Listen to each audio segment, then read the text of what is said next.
Hello friends, good evening to all of you. कैसे हैं आप लोग? सबकी तैयारी ठीक ठाक चल रही होगी जैसा कि मुझे लगता है। टाइपिंग भी ठीक ही होगी सबकी। स्पीड और एक्यूरेसी दोनों फिट रखना आप लोग। मैं कुछ चीज़ें बताने जा रहा हूँ एग्ज़ाम के पॉइंट ऑफ व्यू से, जो लास्ट के दिनों में बहुत ज़रूरी होती है करनी हर एक एस्पिरेंट के लिए। तो चीज़ें शुरू करते हैं। सबसे पहले बता दूं कि अभी तक आप जो भी पढ़े हैं, अगर आप नोट्स बनाए हैं उसकी तो वो सुपर है। और उस नोट्स को ही रिवाइज करिए। मान लीजिए अगर आपने नोट्स नहीं बनाया है तो कुछ क्ल्यू रखे होंगे जिनसे आप चीज़ें याद कर सकें, तो उस क्ल्यू को रिवाइज करें लास्ट टाइम पे, ना कि आप फिर से कोई नई चीज़ें पढ़ें। सेकेंड बात ये बता दूं मैं आपको कि नोट्स नहीं बनाया तो गलती तो बहुत बड़ी हुई है। नोट्स बनाना बेशक ज़रूरी होता है किसी भी एग्ज़ाम के लिए। तो उसके बाद जो बचता है करंट अफेयर्स का टॉपिक बचता है। करंट अफेयर्स टॉपिक्स आपके समझ लीजिए 12 से 15 क्वेश्चन आने हैं इसमें।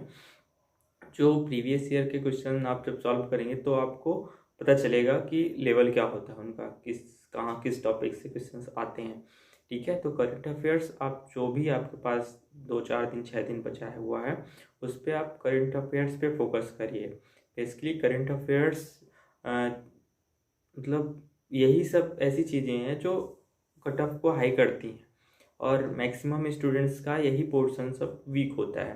तो आप लोग इसको कवर अप करके चलें और करंट अफेयर्स को हल्के में ना लें। ठीक है, जितना आपके लिए सारे सब्जेक्ट इम्पोर्टेंट्स हैं, करंट अफेयर्स और कंप्यूटर जैसे सब्जेक्ट ये भी आपके लिए उतने ही इम्पोर्टेंट होने चाहिए, है ना। इंग्लिश तो ऐसा टॉपिक है कि आप 50 में 50 प्रिपेयर करके जाएंगे तब भी वहाँ 2-4 गलत होना है। लेकिन कुछ चीज़ें ऐसी हैं कि जैसे 10 नंबर का करंट अफेयर्स 15 नंबर का आना है। ठीक है, तो आप पढ़ के जाएंगे तो संजोग अगर होगा तो सारी चीज़ें आपकी सही हो जाएंगी, है ना। तो ये सब टॉपिक कवर अप करना बहुत ज़रूरी है किसी भी स्टूडेंट्स के लिए। लास्ट मोमेंट्स में जैसा कि सभी एस्पिरेंट को पता होता है कि बेहद ज़रूरी होता है किसी भी एग्ज़ाम का प्रैक्टिस सेट सॉल्व करना। ठीक है, तो मैं आज आपको एक प्रैक्टिस सेट की बुक बताऊंगा RO के लिए, जो जिसमें मतलब 7 प्रैक्टिस सेट दिए हुए हैं। 3 ARO के और एक और कंबाइंड दोनों दिया हुआ है। ठीक है, तो उस बुक को आप परचेज कर लीजिए। आपके पास अभी 6-7 दिन का टाइम है, और 6-7 दिन में उसके आप प्रैक्टिस सेल्फ सॉल्व कर लीजिए। लास्ट मिनट की स्ट्रेटजी यही होती है कि जैसे आप फिर से नई ना रिवाइज मतलब पढ़ के पुरानी चीज़ों को ही रिवाइज करें। ठीक है, क्योंकि एग्ज़ाम के पॉइंट ऑफ व्यू से वही ज़रूरी होता है। फिर आपकी टाइपिंग ठीक चल रही हो तो बहुत अच्छी बात है, नहीं चल रही है तो आप टाइपिंग पे भी फोकस करें उतना जितना आप सब्जेक्ट को प्रेफरेंस देना चाह रहे हैं। क्यों? क्योंकि देखिए, अगर टाइपिंग में आप वीक होते हैं, टाइपिंग गड़बड़ होती है आपकी, तो कहीं ना कहीं ये आपके लिए बहुत ही हार्मफुल होगा। क्यों? क्योंकि फिर वो मैटर नहीं करेगा 200 नंबर। तो इसलिए ये ज़रूरी है कि आप टाइपिंग पे बहुत फोकस करें। बात रही नंबर डिवाइडेशन की, तो मैं इस बारे में कुछ ही नहीं कहना चाहता। आप खुद ही देख लीजिएगा चीज़ों को एनालाइज करके। भगवान करे कि सारे लोग टाइपिंग को क्लियर कर जाएं, लेकिन किसी के बहकावे में मत आइए। चीज़ें कहीं ना कहीं टफ होनी है, और ठीक है, जो भी जिसको लग रहा है वो अपने हिसाब से करे। मेरा तो यही कहना है कि आप अपनी टाइपिंग फिट रखें उस लेवल तक कि आप चीज़ों को क्रैक कर सकें। काम खत्म। आप ठीक ठाक चल के जाएंगे, करके जाएंगे तो नंबर आपको हाई मिलेगा, है ना। और आप ये मत सोचिए कंपटीशन में सिर्फ आप हैं। सारे बच्चे कंपटीशन की ही तैयारी करते हैं। सबकी चीज़ें कहीं ना कहीं ठीक ठाक हैं। ठीक है, तो अपने को कंफर्ट जोन से बाहर निकालना है, चीज़ों को समझना है और तब उसको इम्प्लीमेंट करना है। ठीक है, और बात जहाँ तक रही प्रिपरेशन की, तो सबकी प्रिपरेशन ठीक ठाक ही चलती है जब तक जो कोई पढ़ता है, और थोड़ा बहुत 19-20 का फ़र्क होता है, वहीं से कट ऑफ बनती है। जो एवरेज स्टूडेंट्स होते हैं, एवरेज से अगर आप थोड़ा हाई हैं तभी आपका सिलेक्शन होगा। क्योंकि देखिए, एवरेज जो होता है वो बच्चे सिलेक्ट 2-4 नंबर से रुक जाते हैं। ठीक है, सिलेक्शन उनका 2-4 नंबर से ही रुकता है। तो एवरेज से थोड़ा ऊपर होना चाहिए। एवरेज से नीचे वालों को नहीं होगा, एवरेज वालों को नहीं होगा। जो एवरेज से थोड़ा ऊपर होंगे उनका सिलेक्शन हो जाता है। ये हर जगह का रूल है, मतलब हर जगह अप्लाई होता है। ठीक है, इसमें कोई एक्सक्यूजेज और बहाने नहीं चल रहे हैं। ये तो सीधी सी बात है। अगर आप हम एवरेज हैं तो हमारा सिलेक्शन नहीं होगा। एवरेज से थोड़ा एवब होना पड़ेगा हमें सिलेक्शन लेने के लिए। क्यों? क्योंकि आप समझिए चीज़ों को, किसी भी एग्ज़ाम में एवरेज बच्चों का जो जितना नंबर आएगा उससे अगर थोड़ा हाई है तभी आप चीज़ों को सही कर पाएंगे। ठीक है, बात रही प्रिपरेशन की, तो मैंने बता ही दी। करंट अफेयर्स पे फोकस करना है। सीरीज में चला रहा हूँ 800 करंट अफेयर्स की है, जो पिछले पिछले साल से मतलब दिसंबर 2020 से लेके और नवंबर 30 तक मैं पूरा, नवंबर 30 तक मैं पूरे देने की कोशिश करूँगा। उसका एक एक करंट अफेयर्स करवा दूंगा मैं आपको। तो इसके आप, और रात को 10 बजे मैं डेली देता हूँ वो 100 क्विज, है ना। तो आप देख लीजिए, अभी 2 ही प्रैक्टिस सेट हुए हैं, एक में 20 करवाया था, दूसरे में 120 करवा दिया। तो चीज़ें आज आगे चलेंगी, तो आप उसको अगर देखना चाहते हैं तो चीज़ों को साथ में मेरे टच में रहिए और सब्सक्राइब करिए और चीज़ों को पढ़िए, है ना। 1 घंटे देना है आपको, 20 मिनट 25 मिनट लगते हैं 100 क्वेश्चंस में, उसको मैं कवर करवाता हूँ। और बहुत ही इंपॉर्टेंट क्वेश्चंस रहते हैं एग्ज़ाम के पॉइंट ऑफ व्यू से, ठीक है। और वो मतलब डेट वाइज रहते हैं कि चीज़ें कहीं ना कहीं छूटे ना, ठीक। और बात रही प्रैक्टिस सेट की, तो मैं आपको एक बुक रिकमेंड कर रहा हूँ। ये बुक आप लास्ट टाइम में खरीद लीजिए। देखिए, मैं भी प्रैक्टिस सेट्स में बना रहा हूँ, क्वेश्चन बना रहा हूँ प्रीवियस सर। बताने का सेंस ये है कि चीज़ें आप लिखिए, इसको देखिए, ये मेरी खुद की नोट्स है, ठीक है। नोट्स बनाने से क्या होता है कि चीज़ें मतलब हेजिटेशन नहीं होता। लास्ट मोमेंट्स में क्या होता है कि हम लोग कंफ्यूज हो जाते हैं कि हमें क्या चीज़ें पढ़नी है, क्या नहीं पढ़नी, क्या छोड़ना है, कैसे करना है, ये कन्फ्यूज़न नहीं होना चाहिए। देखिए, सिलेक्शन होना ना होना वो अलग चीज़ है, बाकी एफर्ट हम जो करते हैं वो हमारे अकॉर्डिंग फिट होना चाहिए। फिट का सेंस कि चीज़ें गलत नहीं होनी चाहिए, ठीक है ना। जैसे मान लीजिए आप नोट्स की बात करें, तो मैं आपसे पूछूँ कि आपने नोट्स प्रिपेयर की, तो आप अगर हाँ में आंसर देते हैं तो बहुत अच्छा है, नहीं में देते हैं तो कहीं ना कहीं आप वीक हैं या चीज़ों को ठीक ठाक नहीं करना चाह रहे हैं। क्योंकि देखिए, लास्ट में इतने पूरी बुक को कवरअप करना मुश्किल होता है, तो वो फैक्ट्स आपको जो लगता है कि हाँ एग्ज़ाम के पॉइंट ऑफ व्यू से बहुत ही इंपॉर्टेंट्स है, उसको आपको ज़रूर याद करना चाहिए, ठीक है ना। और अगर आप उसको नहीं लर्न कर पाते हैं तो वो ही एग्ज़ाम में कहीं ना कहीं खराब हम लोग का मतलब जो स्कोर है वो करता है।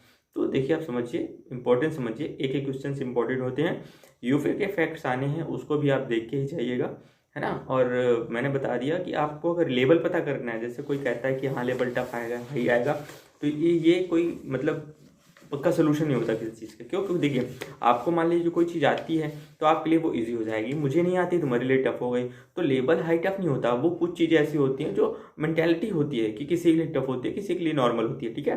तो ठीक है, और हाई लेवल का बनता कहाँ से है, मतलब वही बात फंस गई कि जो चीज़ें हम नहीं पढ़ते, नहीं आती, वो हमारे लिए टफ लगती हैं, और जो पढ़ते हैं आती हैं वो नॉर्मल लगती हैं। इस पर हमें ध्यान नहीं देना है, हमें अपनी स्ट्रेटजी बना के जाने हैं कि हाँ हम 100 क्वेश्चन पढ़ के गए, अगर इसमें से आता है तो हम कर लेंगे, नहीं आता है तो उसको छोड़ देंगे। उसमें ये फिर नहीं करेंगे कि यार नहीं आया, मतलब हमारा जितना एफर्ट है हम डाल दिए, अब होना ना होना वो बात की चीज़ें हैं, ठीक है। तो अपना जितना 100% है आप दीजिए, जितना दे सकते हैं कोशिश करिए।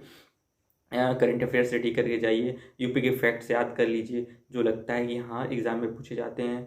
और मैंने एक बुक रिकमेंड की थी, आप अगर उसको परचेज किए होंगे तो उसमें फैक्ट्स दिए हुए हैं, अगर आप उतना ही कवर अप कर लेते हैं तो चीज़ें कहीं ना कहीं ठीक ठाक होंगी। और फिर नहीं होती तो मैं बता रहा हूँ, इसमें इतनी कोई टेंशन वाली बात नहीं है। एग्ज़ाम है, ज़िंदगी है, फिर मिलेंगे मौके, ऐसा नहीं है। लेकिन आप चीज़ों को ठीक ढंग से करिए, है ना, क्योंकि आपको ये पछतावा ना हो कि हाँ मैंने ये छोड़ दिया। मैंने आपको बुक 1 महीने पहले रिकमेंड की थी कि ये बुक पढ़िए, ठीक ठाक है, भले ही नहीं ठीक होती वो, लेकिन कहने मतलब एक आपके पास वो तो होता ना कि मैंने इस स्पेशल एग्ज़ाम के लिए इस स्पेशल बुक को पढ़ा, काम खत्म। अब इसके अंदर अगर चीज़ें आती हैं तो मैं कर लूँगा, नहीं आती तो वो बात की चीज़ें हैं। कुछ लोगों का ये मानना भी था कि हाँ सर ये ग्रुप डी नहीं है, इसमें से ये एक बुक से नहीं निकलने वाला, बेशक ना निकलेगा, वो ठीक है, वो छोड़ो। लेकिन कहने का मतलब है कि अब ये बताइए, जो ऐसा बोल रहे होंगे उनको बताइए कि वो 10 बुक पढ़ कैसे सकते हैं। पढ़ने का मैं ये नहीं कह रहा कि नहीं पढ़ सकते, लेकिन 1 महीने में 10 बुक पढ़ना, फिर से उसको रिवाइज करना, it's a very impossible thing, है ना। होने को कुछ भी हो सकता है, ये नहीं कह सकते 24 घंटे पढ़ने वाले पढ़ते हैं, ऐसा कुछ नहीं है, छोड़ो वो बात की चीज़ें हैं। लेकिन मेरे कहने का मतलब है कि एक स्पेसिफिक चीज़ होनी चाहिए जिसको हमें मतलब लगे कि हाँ, जैसे मैंने आपको बुक ये रिकमेंड किया कि इसमें ज़्यादा से ज़्यादा 150-200 पन्ने हैं, आपको इसको पढ़नी है, तो आपको इसको पढ़नी है तो आप इसको 1 महीने में 2 बार भी पढ़ सकते हैं। मैं यही कह दूँ कि मेरे पास ये बुक्स रखी है, मैं दिखाऊँ बोलो तो तुम्हें एक बुक्स रखी है, रुको एक सेकंड, क्या बुक ही दिखाना है यार, बहुत सारी तो बुक।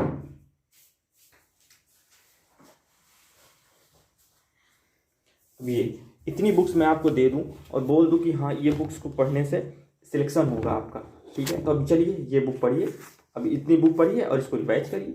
तो ये कहीं ना कहीं फैक्ट्स नहीं होता है, मतलब ऐसे थोड़े ना है कि इतनी बुक्स पढ़ने से सिलेक्शन लेना है। किसी भी एक एग्ज़ाम के लिए, जैसे मैंने बोल दिया, किसी भी एक एग्ज़ाम के लिए पर्सनली एक बुक तो होनी चाहिए ना, जो मतलब स्पेसिफिक नॉलेज दे उस सब्जेक्ट के बारे में। क्यों? क्योंकि वो प्रीवियस ईयर की चीज़ों को एनालाइज करके वो बुक बनाई जाती है। तो उसमें हम लोग ये नहीं कह सकते कि ये लेवल इसका इजी है, टफ है, उसी के, क्योंकि जो प्रिंट करता है वो ये सोच के करता है कि हाँ बच्चों को ठीक ठाक चीज़ें मिले, ठीक है ना। तो ये हुआ क्योंकि आप पढ़ रहे हैं, आप 10 साल से प्रैक्टिस कर रहे होंगे, शुरू से स्टार्टिंग से पढ़ रहे हैं चीज़ों को, तो कुछ तो नॉलेज होगा आपके पास। तो वो मैं नहीं कह रहा कि मतलब वो तो कॉमन सी चीज़ें हैं, वो तो आपको पढ़नी है, वो तो याद ही रहेंगी, और नई चीज़ें ऐड करनी है आपके दिमाग में। तो बात हम लोग कहाँ कर रहे थे कि आपको एक बुक परचेज करनी है, अनसॉल्व्ड पेपर है, और इससे आप चीज़ों को करिए, ठीक है। और मैं आपको करंट अफेयर्स दे ही रहा हूँ, हिंदी की भी चीज़ें कुछ डाली हैं मैंने, टाइपिंग के बारे में थोड़ा बहुत बता ही दिया हूँ, कैसे करना है क्या करना है, आप उसकी प्रैक्टिस करते रहिए। और जजमेंट टाइप मत करिए अगर आप अभी स्टार्टिंग लेवल में हैं, अगर आप 1 महीने 10 दिन से टाइपिंग सीख रहे हैं और आपका फ्लो नहीं आ रहा है, तो मैं प्लीज़ यही रिकमेंड करूंगा कि आप जजमेंट मत टाइप करें, आप नॉर्मल पैसेज टाइप करें। नॉर्मल पैसेज में आप स्पीड इंक्रीज करें, अगर वो इंक्रीज होती है तो जजमेंट कहीं ना कहीं आप टाइप कर ले जाएंगे। और अगर आपकी स्पीड और एक्यूरेसी ठीक ठाक नहीं है, फिर आप जजमेंट टाइप करने का एफर्ट करते हैं, तो वो कहीं ना कहीं आपके लिए हार्मफुल होगा, ठीक है। तो आप, अगर आपकी स्पीड नॉर्मल पैसेज में ठीक ठाक आती है तो आप जजमेंट टाइप करके देख लीजिए, ओके। और उसमें एक्यूरेसी की मैटर करती है। तो मैं बुक ये आपको रिकमेंड कर रहा हूँ, ये बुक देखिए, बहुत अच्छी है। मैंने कल ही परचेज की इसको, यूथ कंपटीशन की बुक है ना। ये देखिए 2021-22, और इसमें ये सारे पेपर्स दिए हुए हैं, ठीक है।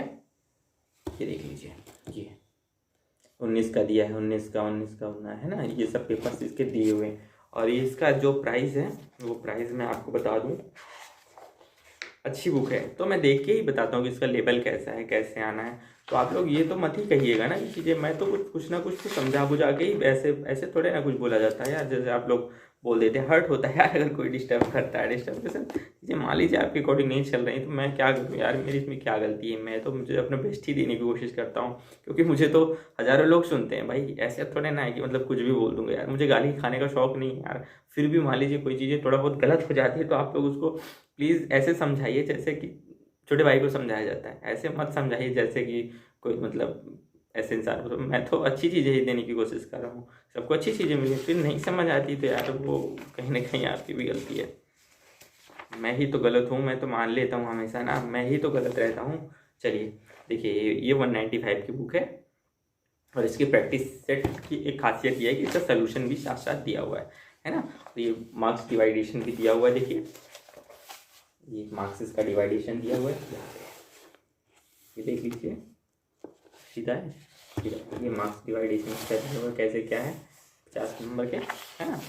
और इसकी एक जो खास बात ये है, ये जैसे ये है, देख लीजिए।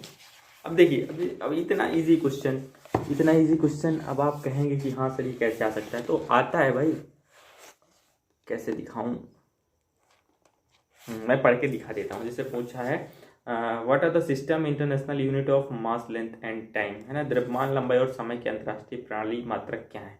तो ये बताना है, सिंपल सा क्वेश्चन है। अब आप कहते हैं कि सर ये नहीं आ सकता नहीं भैया, आया हुआ है, वो भी आरओ में आया हुआ है। तो लेवल टफ नहीं होता, बता रहे हैं, सिलेक्शन कुछ ही क्वेश्चन से रुकता है। और अगर हम ये सोच के बैठेंगे कि अरे बहुत बहुत बड़ा पढ़ना है, बहुत बड़ा पढ़ना है, तो कभी सिलेक्शन ही नहीं होगा। क्यों? क्योंकि हम छोटी चीज़ें पढ़ेंगे नहीं और एग्जाम में वही आनी है। तद्भुत अच्छा, मैंने कहा पढ़ लो, नहीं पढ़ना, आना तो वही है। अब पूछ लिया क्या कि बताइए भैया दही का क्या होता है, तो कंफ्यूज हो गए। अब बताइए, मैं पढ़ रहा था कि एक, अब बता, उसमें आया था इसी पेपर में, गोबर का क्या होता है। अब लोग कंफ्यूज हो गए, क्या होता है उसका शुद्ध, पता ही नहीं है। सर गोबर ही तो शुद्ध होता है। अरे गोबर नहीं शुद्ध होता है भैया, उसको देखिए, जाके सर्च करिए क्या शुद्ध होता है। तो विलोम को हल्के में मत लीजिए, पर्यायवाची को हल्के में मत लीजिए। इंग्लिश ठीक है 50 नंबर की आती है, उस पर आप फोकस करिए, लेकिन चीज़ों को शब्द पढ़ना है, किसी टॉपिक को छोड़ना नहीं है, क्योंकि एक टॉपिक छोड़ने से सिलेक्शन रुक जाता है, सीधी सी बात है। मैंने तो खुद देखा है ना, मेरा खुद का रुका हुआ है, इसलिए मैंने देखा, जब निकला तब विश्वास हुआ कि हाँ कहीं ना कहीं एक क्वेश्चन सिलेक्शन होता है, ठीक है। तो ये सब मत उल्टा फुल्टा दिमाग में लाइए, बेसिक्स क्लियर करने के बाद आप हाई चीज़ों को कलेक्ट करने की कोशिश करें। बेसिक क्लियर नहीं रहेगा तो एग्जाम आपका नहीं निकलेगा कभी भी, कोई भी। आप इसमें चाहे मुझे गाली दी, चाहे कुछ भी कहें, जो फैक्ट्स है वो फैक्ट्स है, ओके। तो आप ये बुक जरूर खरीदिएगा। और इसमें बता दूं, 1 2 3 4 5 6 7 प्रैक्टिस सेट दिए हुए हैं, और ये according to new syllabus NTA के द्वारा है, according to new syllabus NTA के द्वारा है ना। और ये समीक्षा अधिकारी, इलाहाबाद हाई कोर्ट समीक्षा अधिकारी, सहायक समीक्षा अधिकारी, कंप्यूटर असिस्टेंट, RO सी ए, ठीक है। विश्लेषण एवं व्याख्या सहित हल तथा आंसर की द्वारा प्रमाणित। ठीक है ना, बस यही बताना था आप लोग को। और फिर से बता दे रहा हूँ कि मेरी करंट अफेयर की सीरीज चल रही है, मैं बुक से करवा रहा हूँ, इसके क्वेश्चंस भी करवा दूंगा आपको जाते जाते। तो आप लोग ज़्यादा से ज़्यादा लाइक करें, शेयर करें, सब्सक्राइब करें, चीज़ों को अगर आपको पानी है फ्री में। ठीक है, और बस अपना आशीर्वाद बनाए रखें, गाली वाली मत दें यार, ठीक ठाक ही कोशिश करता हूँ कंटेंट आपको दूँ, फिर भी अगर थोड़ी बहुत कोई गलती होती, मिस्टेक्स होती तो उसके लिए हाथ छोड़ के यार सॉरी। ठीक है, ओके, थैंक्स फॉर वॉचिंग, फिर मिलेंगे नेक्स्ट वीडियो में, बाय।